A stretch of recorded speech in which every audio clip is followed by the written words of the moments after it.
Os casos de sintomas que perduram por meses depois do diagnóstico positivo para a Covid-19 podem se tornar uma doença crônica para algumas pessoas? Pois é, um dos desafios nesse cenário é exatamente compreender melhor as consequências a longo prazo da Covid-19 e como ajudar as pessoas que tiveram ou estão com a doença. A gente agora fala sobre esse esforço médico que tem como objetivo exatamente ajudar nos diversos sentidos os que ainda sofrem com a Covid longa, a chamada Covid longa. Conversando agora com a presidente do Chapter Bahia, do Colégio Brasileiro de Executivos da Saúde, a médica gastroenterologista Marileia Souza, nossa convidada aqui no Issa Bahia. Doutora Marileia, seja bem-vinda, bom dia. Bom dia Jefferson, bom dia aos ouvintes da Tarde FM. De fato, Jefferson, temos um grande desafio pela frente, como você bem colocou, a Covid longa ou a síndrome pós-Covid, ele é um distúrbio de longa duração e que surge exatamente após a infecção pelo SARS-CoV-2, que é esse vírus que causa a Covid-19. É uma, digamos, consequência dessa infecção que não acomete todas as pessoas, mas tem quem esteja sofrendo com essa tal Covid longa. O que já se sabe a respeito dessa variação, dessa síndrome, não é? E as terapias que têm dado certo para a recuperação total dos pacientes, doutora Marileia? Olha só, Jefferson, primeiro, a gente tem um estudo que foi feito pela Universidade de Londres, por uma equipe de um neurocientista, que ele encontrou, só para você ter uma ideia, 205 sintomas relatados por pacientes que tiveram Covid. Então, no conceito do Covid, a gente sabe que após a doença aguda, você continua persistindo com alguns sintomas e até mesmo com sintomas novos por meses, por um tempo que ainda não está definido. Já tem pacientes que têm sintomas prolongados há mais de um ano. E assim, no início da pandemia, Jefferson, foi assim, as pessoas, a equipe médica científica, não deu tanta atenção à cronificação dessa doença porque era natural. Naquele momento agudo da pandemia, você tinha que ter um desespero para tratar os casos adultos, que era o grande desafio. Mas pouco tempo depois, infelizmente, percebeu-se que muitos pacientes continuaram com esses sintomas pós o quadro agudo, e aí essa ideia de uma cronificação que estava sendo rejeitada passou a ser um assunto reconhecido como um problema de saúde pública mundial.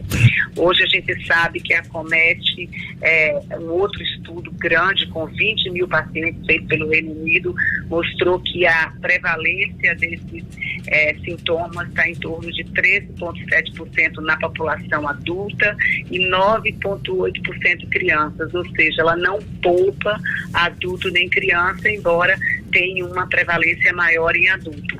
A única coisa que a gente sabe hoje, com base nos estudos que temos atuais até então, porque ciência ela é exata, mas ela muda à medida que vai evoluindo os estudos, é que ela tem uma predisposição maior para o sexo feminino, embora as mulheres, quando pegam Covid, adoecem de Covid, elas não têm um quadro tão grave quanto os homens, mas para o Covid longo, elas são mais acometidas do que os homens, e também a faixa etária, que pega entre 35 e 49 anos. Veja bem, uma faixa etária extremamente produtiva, um momento de alta produção de trabalho, de estudo, e é exatamente essa faixa etária que o Covid longo acomete mais. Como você bem colocou aí, é um distúrbio multissistêmico, ele pega vários órgãos, tem sido um desafio da ciência identificar como tratar esses pacientes. E o mais importante, Jefferson, é primeiro a conscientização de que o problema existe.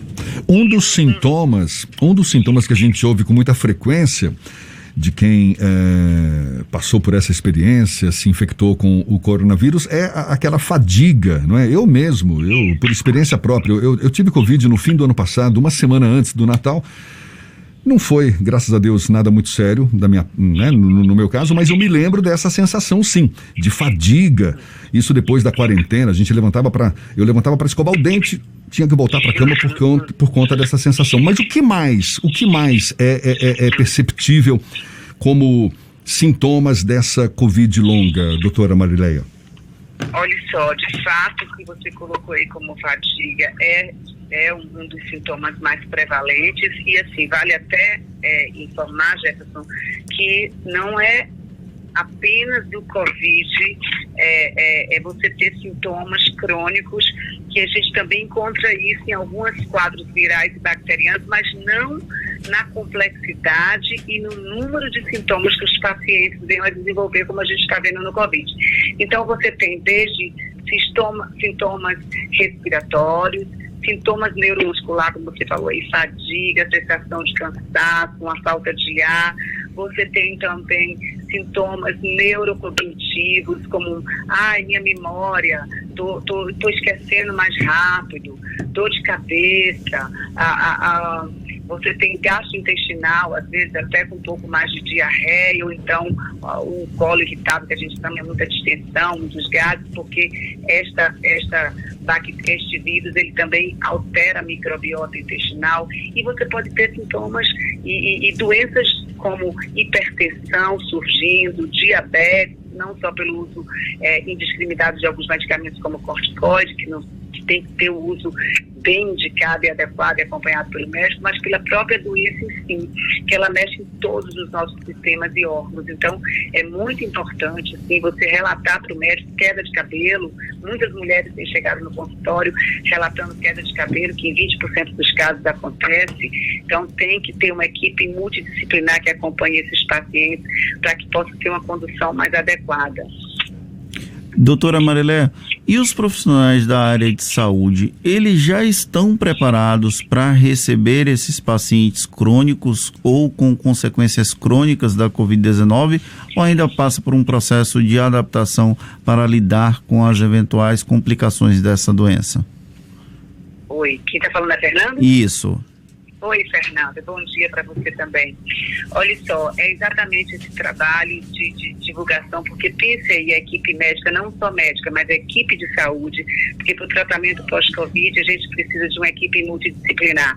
Então, eles estão ainda aqui no Brasil, pelo menos infelizmente, a gente ainda está com a curva alta do Covid agudo e a gente ainda precisa dizer, olha, se prepare que vem uma turma aí com Covid crônico, com síndrome pós-Covid, Covid longo, e a gente precisa exatamente através do que a gente está fazendo aqui agora, dos meios de comunicação, tá alertando não só a população, mas todas as equipes profissionais da área de saúde, porque os pacientes vão precisar muito do fisioterapeuta, do fonoaudiólogo, do nutricionista, uma perda de massa muscular relevante nos pacientes que tiveram Covid, da terapia ocupacional, da enfermagem. Então, assim, é um grande desafio no momento em que o setor de saúde, os profissionais de saúde de um modo geral, estão exaustos com relação ao Covid agudo e a gente não pode esquecer que as outras doenças todas não desapareceram com o Covid. Então, a gente tem uma carga adicional de todas essas outras doenças cardiovasculares, oncológicas, gastrointestinais, neurológicas, que não desapareceram.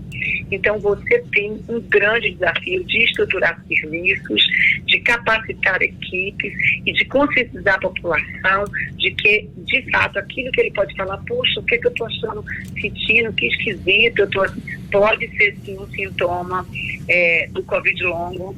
Como eu relatei, são mais de 205 sintomas já identificados, tá?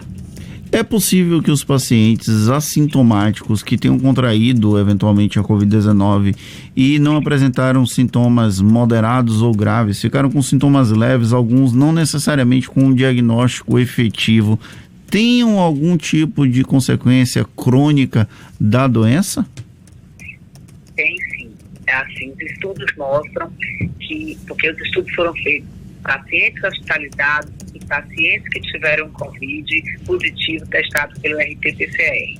Então, os estudos mostram que, independente da forma, se grave, se leve, se moderada, muitos pacientes nesse grupo que a gente falou de 13,7% ou de 9,8% em crianças podem desenvolver sim sintomas do Covid longo. Tanto é, Fernando, que algumas agências mundiais de financiamento têm investido em pesquisa, não estou falando nem em tratamento, estou falando em pesquisa. Uma agência dos Estados Unidos, que é o Instituto Nacional de Saúde, ele investiu agora 1,5 bilhões de dólares para pesquisa ao longo de 4 anos só sobre Covid longo.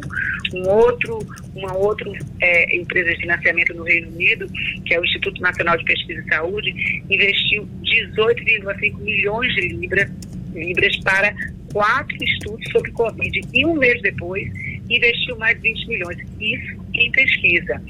Agora, alguns centros, tanto fora do Brasil, como aqui no Brasil, já estão percebendo a necessidade de montar estruturas próprias para esse atendimento. Então, a gente já viu alguns centros no próprio Reino Unido, algumas clínicas sendo adaptadas, porque não dá tempo de você construir, então você vai ter que adaptar algumas clínicas para atendimento desses pacientes, alguns serviços privados também investindo nesse sentido. Aqui no Brasil, alguns hospitais universitários, a gente já percebe alguns centros aqui na Bahia, por exemplo, a gente tem também lá no Otávio Mangabeira, tem uma iniciativa da Fundação José Silveira, através do Santo Amaro e do Instituto Baiano de Reabilitação, também nesse sentido de dar um atendimento, um acolhimento e orientação a esses pacientes com o quadro de síndrome do pós-Covid ou Covid longo, tá? A gente está falando isso sobre pacientes adultos e em pacientes ainda crianças. Tem uma síndrome respiratória que inclusive tem causado até a morte de algumas crianças pós-Covid. Como é no quadro dos pacientes pediátricos? Olha só, aqui o que tem chamado a atenção? Nessa síndrome pós-Covid, ela tem uma prevalência menor em crianças menores que 18 anos, mas não significa que elas não possam ser acometidas. Essa síndrome respiratória grave foi identificada sim, alguns casos, mas não é a relevância total dos sintomas que a criança apresenta. O que tem que prestar atenção às crianças é exatamente a questão de muitas crianças, elas começam a se sentir fracas para a atividade, elas começam a ter distúrbios cognitivos como insônia, agitação, dor de cabeça, e é muito delicada essa parte do atendimento infantil, que a gente vai precisar estruturar serviços de saúde mental também para essas crianças, porque pense aí, as crianças já estão vindo de um isolamento compulsório, de uma doença, estou falando criança e adulto, mas basicamente criança agora, no momento de vida delas, que elas tinham um convívio social ativo nas escolas, com os amigos, de repente você é isolado, incerteza, medo porque perdeu um familiar, medo porque um familiar está com problema financeiro em casa por conta do emprego, e tudo isso afeta diretamente a criança que está numa fase de formação, e além desses sintomas de saúde mental que ela apresenta, independente de ter Covid ou não, a gente ainda se soma isso à síndrome pós-Covid das crianças que tiveram Covid, que passaram a desenvolver também, tá? Doutora Marileia, para a gente encerrar, como é que a senhora avalia o impacto dessa Covid longa na saúde pública do país? Porque hoje a gente já percebe a rede de saúde em geral sobrecarregada, não é? Com os casos de infecção. Ou seja, a Covid longa, ela pode representar um novo risco de colapso no sistema de saúde? Olha só, como tudo é muito ainda novo, a gente sabe que o impacto real existe sim. Quando a gente está falando que mais de 170 milhões de pessoas no mundo estão com diagnóstico de Covid, se a gente falar no Brasil de mais de 16, 17 milhões de pessoas testadas, olha que a gente está falando, Jefferson, de testadas, e não estamos contando quem não fez o teste, quem não teve acesso ao teste, ou quem o teste não pôde ser realizado porque fugiu daquela janela do período ideal de fazer. Então, é um número muito maior do que a gente possa imaginar. Então, a gente vai ter tanto o impacto no sistema em relação a estruturas para atendimento, como o impacto financeiro das pessoas, porque você vai ter que gastar com muito analgésico, antidepressivo, ansiolítico, remédio para pressão, que não gastava antes. Imaginem uma população de novos doentes invadindo o sistema, que não faziam parte desse sistema, como os doentes que esse sistema já acompanhava. Então, é um grande desafio, o impacto, sem dúvida, vai ser muito relevante, e a gente precisa nos preparar e ver como a gente vai conseguir atravessar mais isso. E falando em tratamento, lembrar que o tratamento ideal é o quê? Não ter Covid para não ter pós-Covid. E através de quê? Vacinação, isolamento social, uso de máscara. A gente não tem que adoecer para que a gente não tenha chance de ter o pós-Covid. Então, a vacinação e alguns trabalhos já têm sido feitos. Teve um com 800 pessoas no Reino Unido e tem um que está sendo feito agora, que já mostra a importância da vacinação até para reduzir os sintomas do pós-Covid. Ela reduz, tem um trabalho que mostra que ela reduz em 57%. Então, por quê? Porque a vacina vai atingir até aqueles resquícios de vírus que ainda está circulando no paciente. Então, é importante a vacinação como uma forma efetiva de tratamento, tá, Jéssica? Tá certo. Doutora Marileia Souza, médica gastroenterologista, também presidente do Chapter Bahia do Colégio Brasileiro de Executivos da Saúde. Muito obrigado pela sua disponibilidade, pela atenção dada aos nossos ouvintes. Um bom dia e até uma próxima, então. Bom dia, Jefferson, Fernando e ouvintes da Tarde FM, e vamos em frente. Vamos juntos atravessar mais este problema. Vamos sim, certamente. Muito obrigado mais uma vez. Olhe, essa conversa, você sabe, vai estar disponível logo mais na íntegra nos nossos canais no YouTube, Spotify, iTunes, Deezer e Instagram. Agora, 7 minutos para as 8.